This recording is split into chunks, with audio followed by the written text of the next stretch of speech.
In the mind.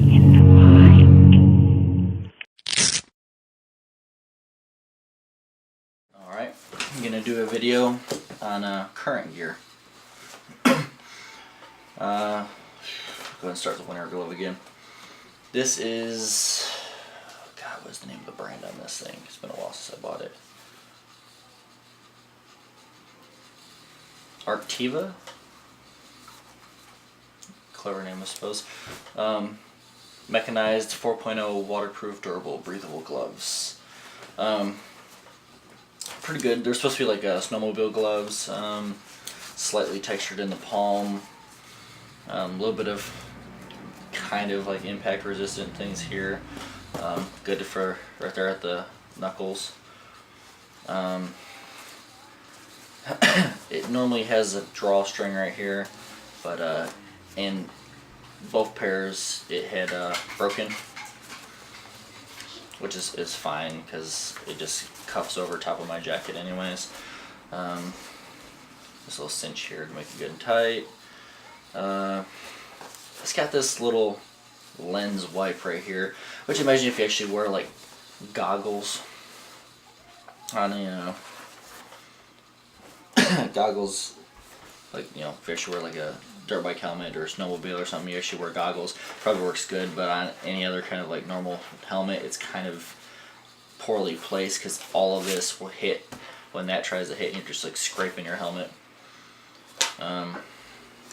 This particular model comes with a second removable liner inside of it, making it even more warm. There is a little zippable spot here to help release some heat. Let's see, I know it has the damn number here somewhere. 100% polyester. Where is the weight though? This is a large, which is what I was saying in the previous video about the other gloves. I was told it was supposed to be a medium, but I'm willing to bet it was a large, and that's why they didn't fit quite as well.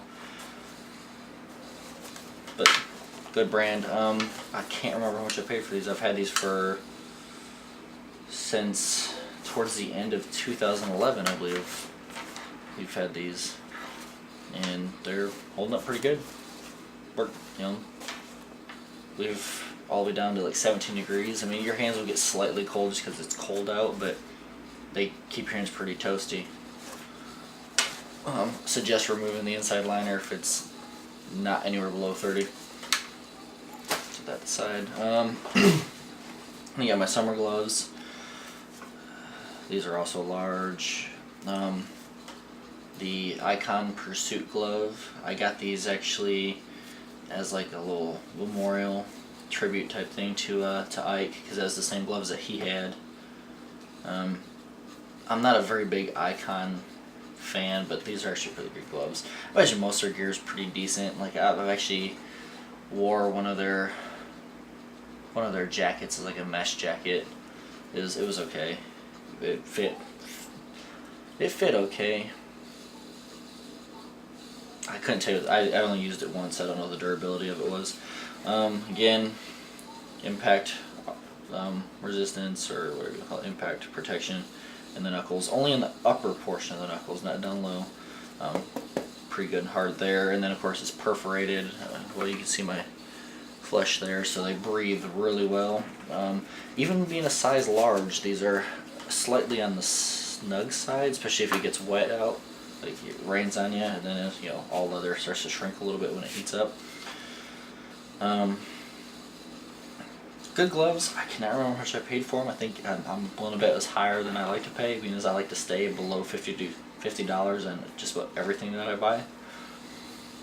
But I got these just after Deals Gap 2011, and they're holding up pretty well. Some of the perforated holes in the fingers are starting to stretch a little bit. This is starting to fade, but it's holding up pretty good. I'm hoping to get at least another season out of them. I might get 2. I say season, but year-round rider. but when I mean season, I mean the season they're meant for, summer. All right, onto the new helmet. This is a GMax 11S. It is a dual sport helmet. They have flat black, gloss black, then this Tronish little graphic style. There's a couple of different ones. Good. Actually, it's pretty good helmet. Has the shield, which seals pretty well. At night sometimes there is a slight glare, but on any kind of like new visor, you'll get that slight glare from lights off of the side. They'll have like a little run past of like a ghost or something. Sun visor, actually, I've taken advantage of it and used it a couple of times on riding. Coming back from Williamston a little while back, riding in towards the sun and used it. It's got this closing for the vent here. Then you get the vent there, vent here, vent here. Can't see it very well, but you got vent on each side, vent on the top, closable vents on the back. Vent. I mean, it stays pretty. When they're open, it stays pretty cool. But if you're just like sitting at a light and you have the visor closed, it will start to heat up. So I always have to flip the visor open. The downside to this visor is, unless it's closed, it doesn't matter where you have it at. Even if you have it like that far, it is throwing the air right into your eyes. You're almost better off having it completely up or completely down.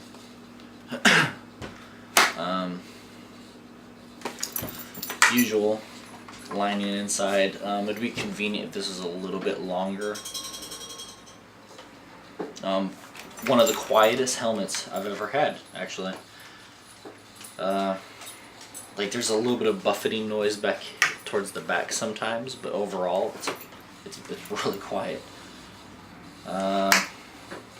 Again, the strap on the neck, it rubs, basically kind of like on the Adam's apple. That's right where it hits for some reason, which is just the way GMax helmets fit. Also a large, like I had mentioned before, all of GMax's helmets fit me at a large.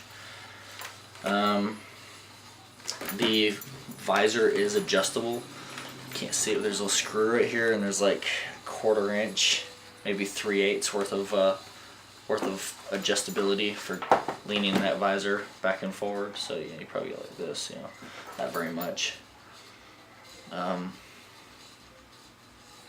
Yeah, that's that portion of it. I mean, that's a good helmet. I like it.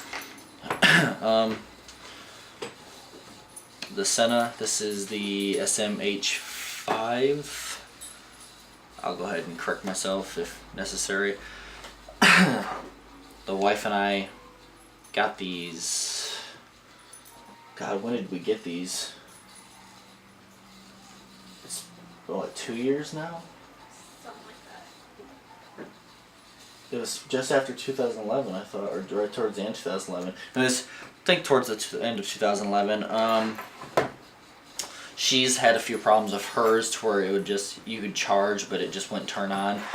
We sent it in the first time, and then it's happened since then. And it turns out there's actually a little pinhole back here, reset button, and you press that and it fixes the problem every time.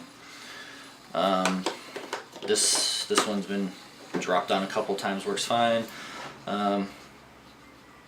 Basically volume knob, if you press it in and turn it, if you're listening to music, it'll turn it. You tap it to switch back and forth between communicating with different people.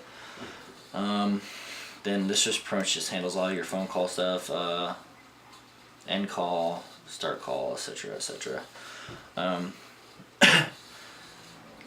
The connector was the flaw in this. As you can tell, you see the wires right there. The left side, what was the left side?